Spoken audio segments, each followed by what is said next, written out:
Pakistan observes Kashmir Solidarity Day every year to reaffirm the pledge to continue political, moral and diplomatic support of their Kashmiri brethren for their right to self-determination promised by UN resolutions. The day is observed to reiterate unity with the people of Indian-occupied Jammu and Kashmir, their ongoing freedom struggle, and to pay homage to innocent Kashmiris who lost their lives at the hands of Indian forces. On this day, people also seek the international community's attention towards the burning issue of Kashmir. International Human Rights Organization, Minority Rights Group International in its report on Kashmir has painted miserable picture of Kashmir. Human Rights Watch, time and again has reported on the worsening situation of human rights in occupied Jammu and Kashmir. Amnesty International in its annual report slammed India for putting human rights defenders at heightened risk of surveillance by the Modi government agencies in occupied Jammu. Positively responding to our call and together here for showing solidarity with the Kashmiri brethren. Our commitment to the cause, gentlemen and ladies, does not end here, and instead it begins from here on, I believe. At the cost of repetition, I must reiterate what Hamza said earlier. It's about creating noise. We all need to make more and more noise. There needs to be global and regional solidarity with the Kashmiri cause.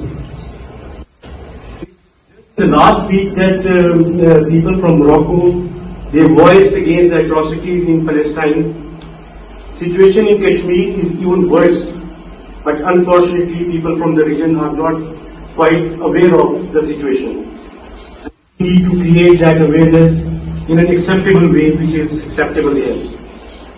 As he said that at first we will despair, but then we'll learn to hope when more and more people are around us. The message which I want to give today is to maintain and project your identity. What I have observed is that people from Morocco, they love Pakistani more. This is how we will make our mark despite being less in numbers than Indians. I thank you for your opportunity. Most can relate to. When a young Kashmiri goes out of home, his mother knows that there is a chance that he may not come back. He may be picked up by the police or, like so many other youngsters, shot dead. For Kashmiris, the presence of the police and army, which have been amplified since Kashmir lost its special status under Article 370, is not a source of security, but one of panic. After 8 p.m. in the evening, if you hear the sound of a car, you immediately fear it's the police coming to question you. You cannot protest on the streets. You cannot protest on social media. Friends, it feels like life has been on pause. People are alienated and depressed.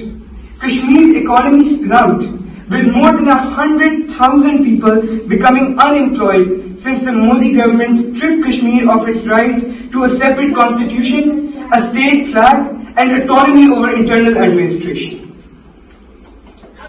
Occupied Kashmir.